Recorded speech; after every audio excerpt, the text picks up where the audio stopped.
Welcome to Queens Behind the Scenes, the place where we inspire women to lead, transform, thrive. Today, let's talk about something that shapes our everyday opportunities, every connection that we make, and even the way people think about us before we even open our mouth. A personal brand. So your personal brand isn't just like your social media profile or the way you dress. It's how people perceive you.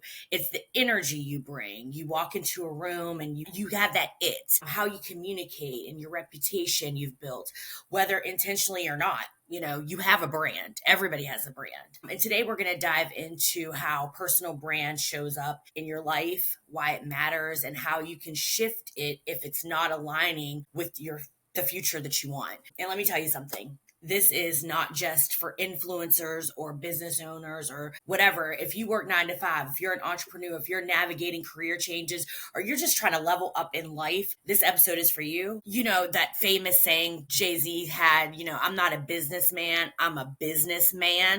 Personal brand. So grab your journal, let's take some notes, and let's get into it. First things first, I want to clear up a misconception I think people have about personal brand. There's a difference between having a personal brand and then caring about what other people think of you. Building your brand is about owning your own narrative. It's about being intentional with how you show up, how you communicate, and what you stand for. It's about making sure your actions and your words align with the version of yourself that you want the world to see. It's your brand. But what it's not is trying to please everybody. Listen, no matter how strong your brand is, somebody's always going to have something to say.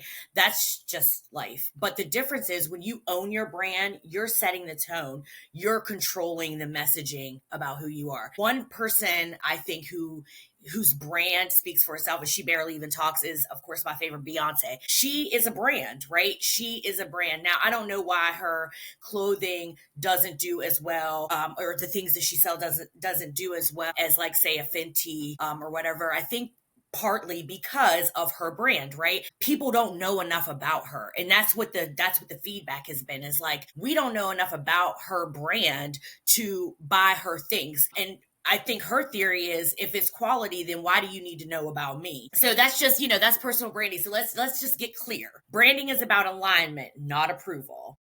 You're not changing yourself to fit into something else or whatever. You're just amplifying yourself to be the best you, the most authentic you. And branding isn't about being fake. It's about making sure that the way you present yourself matches with your values and the values you bring. And branding is strategic. It's not emotional. It's not about being liked. It's about being respected and recognized for what you bring to the table and how you want your narrative to be crafted. Holding back from defining your personal brand because you don't want to seem too concerned about what other people think. Let that go because it's for you. It's not for other people. This isn't about like chasing approval. This is about making sure you're showing up in the world the way that serves you.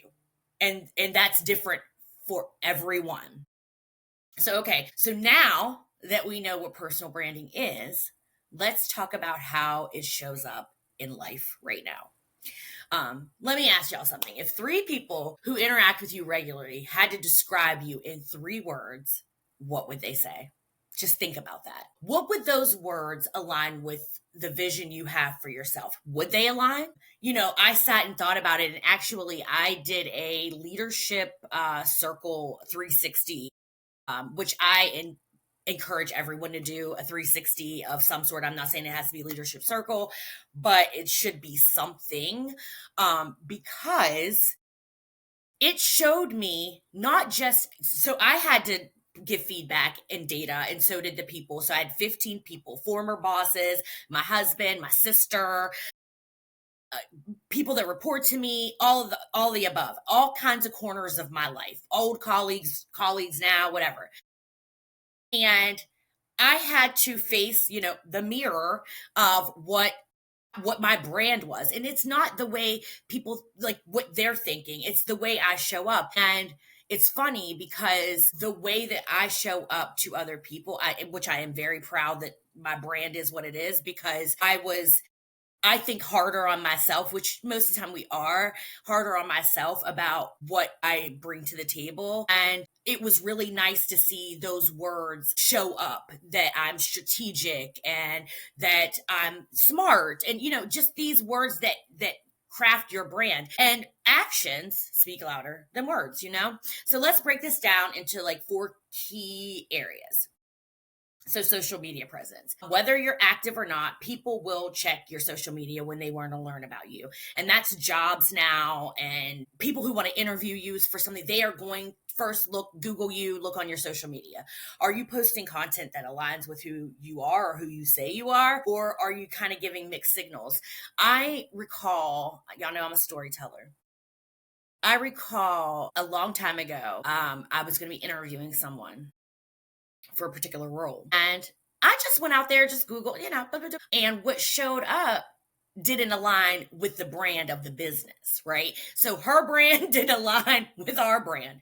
I don't think she even thought about that, right? So that brand didn't really align with our brand, and it wasn't honest to who she was showing up to in the interview. Now, would I say that's the reason not to hire somebody? No, I think that's a dialogue. that's a opportunity to have some dialogue about actually understanding who the person is. Even what you like and comment on says a lot about your brand, right? And then you have the other part of your life, your workplace persona. Are you known for being reliable, creative, a leader? Or do people see you as someone who blends into the background and you just, you a steady Eddie? Look, I'm coming to work. I'm getting my check. I'm getting up out of here. Is that your reputation? Girl, she just comes to work. She don't bother anybody. She minds her business. That's a brand, right? That's a brand. And if that's the brand you want, listen, do it. But it is a brand. Your reputation at work is a part of your personal brand. So don't sleep on it at all. Do not. Have your relationships and like networking. So when people introduce you, what do they say when you're in new settings? Like, what do people say when they're like, hey, this is Charisse, blah, blah, blah, blah, blah. What are they saying about you? Listen to that. That's part of your brand. Are you making it easy for people to connect with you for opportunities? Or do you have a reputation that's inconsistent or unclear? All those roll into personal branding. And then you have body language and energy. People can read your brand before you even speak. And that is one thing. Now, I'm not about to brag, but there are people that have it, right? That have a something. When I say that about myself, I mean that it for me and for the people that I am in relationships with, whether it be professional or personal. I do have a something that is an energy that comes to the table. I am confident. I'm not going to apologize for that. I am confident. I am a person who's going to bring a lot of energy and confidence and warmth and clarity. That makes a huge difference in who you are and who you're perceived to be, but that is a part of my brand. So let's take a moment to reflect. Are you in control of your personal brand, or is it running on autopilot? Because here's the good news. If you don't like the brand you currently have, you can change it. You can shift your brand. I just talked to someone yesterday, and I hope she's going to come on the show. I'm really excited. She talks about breath work, and, I thought she was amazing, and bringing breath work and meditation into the workplace, which I thought was amazing as well. But I talked to her, and one of the things she said to me was she had gone through a lot of things. And one of the things that she said is, I moved out here to another city far away, born and raised in a DMV, moved out somewhere else far away. And she said, I reinvented myself. And I was like, okay, let me hear more about that, because I see people do it. I've seen this one woman do it like 50 times. Like, I'm like, who is she today? But so to me, her brand is a little bit, wishy-washy. But this woman I spoke to, she was spectacular. She said, I reinvented myself. And I said, oh, wow. What does that mean? How can you repackage and rebrand yourself? And she was like, I just shifted. What I wanted to show up as is what I shifted to. What I want my values to be front and center. That's how I shifted my brand. Right? So she was in control of not only shifting her brand, but the narrative other people are going to have about how she shows up. And I thought, number one, it was really bold. I thought it was brave. And she was just a delight to talk to. But I found that to be really empowering, because it was an example of, I maybe she didn't dislike how she was showing up, but I want to change it. I want to shift how I'm showing up. And so I'm going to rebrand. And I'm going to talk about that in another episode because I want to talk about rebranding on style because I think that's also very important to our personal brand as well. So, all right. So maybe as I was talking, you realize your current brand, right? Like maybe it's not quite what you want it to be.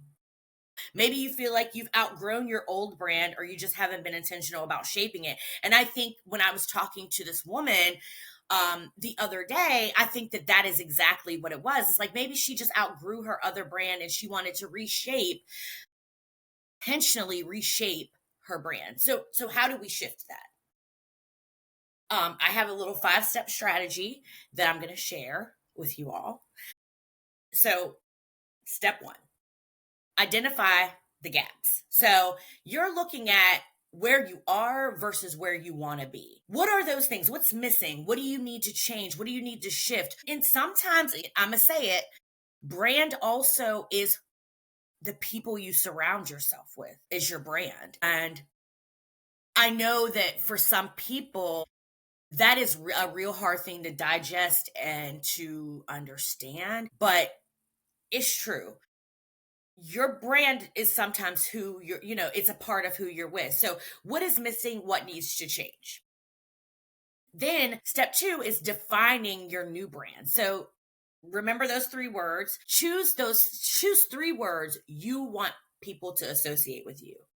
Whether it be courageous, whether it's reliable, intentional, deliberate, strategic. What are words that you want people, when they say them, they're like, you know what, that's Sharice or that's Becky or whoever. And do you want to be seen as a leader, a visionary, someone who gets things done? I know for myself, I'm a get things done type of person. It's part of my brand. It's who I am. It's a part that's actually not intentional. It's just like from a I don't know. I don't know what it's from. I love to like complete things. I'm a list person. I am on the Myers-Briggs scale. I'm an ESTJ. So I am definitely a list check off. I love feeling accomplished in something, even if it's I went to the grocery store and I got everything done. So I'm a get things done type of chick. And am I okay being known as that? Yeah, I'm okay being known as that until someone's like, "Oh, she'll do it because she gets things done," and now you're taking advantage of my get shit done personality or my get shit done trait. But get those 3 words together, and then step 3, I think, is kind of important. Doing that audit of your presence. Look at your social media. And that's what I had to do for myself when I was even creating this platform. Your social media, your emails, the way you dress, the way you carry yourself. Folks who know my background know what I do. I'm an executive, and there was a time a long time ago where I was a young professional, still climbing, and I remember, you go through, this is back before the keywords and all these things when people put their resumes in or whatever. And I got an email and it was like, Jill, sexy mama 25, hotmail.com. I was like, okay, that's interesting. Another one, daddy long blank at blah blah blah.com. That's your email. So when you're applying for jobs and that's what you're putting in there, that's the email. And that starts you haven't opened your mouth, they haven't met you, they haven't seen your face, they don't know how you dress, but they know that you sexy mama Jill 25 at gmail.com. And I don't know how sexy mama Jill 25 gonna show up in here. So that is a part of your brand. Does everything align with your brand that you're trying to do? And obviously if you're making a shift, it doesn't align with what you want. So if not, you make the adjustments. Then step 4 is that being intentional. Small daily choices build a strong brand. Something I started trying to do, something I do every day now, but when I started meditation, I started doing like 2 minutes and then 3 minutes and then 5 minutes and then 10 minutes. And then when I went through my yoga training, it was like an hour. And my yoga instructor said she did it for like a half a day. And I'm like, absolutely not. That's not my brand. But that meditation and the practice of meditating shows up for me because I am now a more grounded, I am more intentional, I am more prepared, I am more thoughtful. Those are that little step, and actually it's a big step. That step there really influenced my brand and who I am showing up to be, because I am more intentional and I am more strategic and I am more thoughtful. I mean, there was a time, honey, I would just be walking and not paying attention, like, and not on purpose, but just autopilot, mindless maneuvering. And that just was not working for me. And it definitely wasn't the way that I wanted to show up. Speak with confidence. That's another thing. I tell my son, we talk about confidence on here. I've talked about it a couple times, talked about people not dimming your light. But one of the things with confidence is your posture and the way you convey your words. And my younger son is 13. And so he is obviously a tech kid. This is the day and age that we're in. We try to monitor how much. Of course, he's 13 though, and he has an iPad and he has a computer and he has a Switch and an Xbox, so he has all the things, right? And so one of the things my husband and I notice is that he's like this a lot because of this. And so when he's walking, sometimes it's this. And my husband's like, stick your chest out. You need to come in, you need to stick your chest out. And so that's one of the things that we're trying to shift his brand is like, I know that you're kind of down there in your business, but put that chest up, walk in the room like you love yourself. Like, walk in the room like you are confident, showing up prepared. The other thing is networking with a purpose. Your network, I talked about people who you're around, but your networking, even people you don't know, when you're going out and trying to make even business or personal connections. Network with a purpose. Now, I'm not saying I have these very organic relationships with my friends. I have such great friends and such a great family.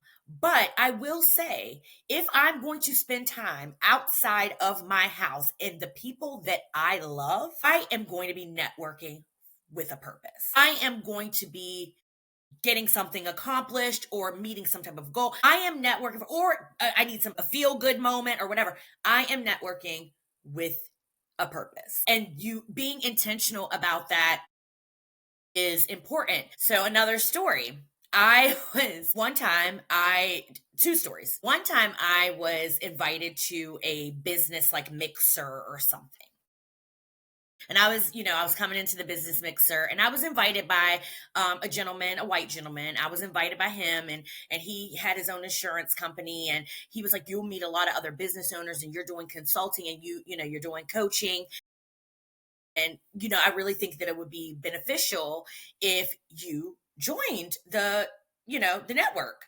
And so I said, okay, I'll try it out. I'm gonna go. I'm always gonna try things. That's a part of my brand. Before I say I don't like it, I'm gonna try it, or I'm gonna see it, or I'm gonna taste it, or whatever. So I was like, let me go on out here and see what this network is about. And I stepped in the door, and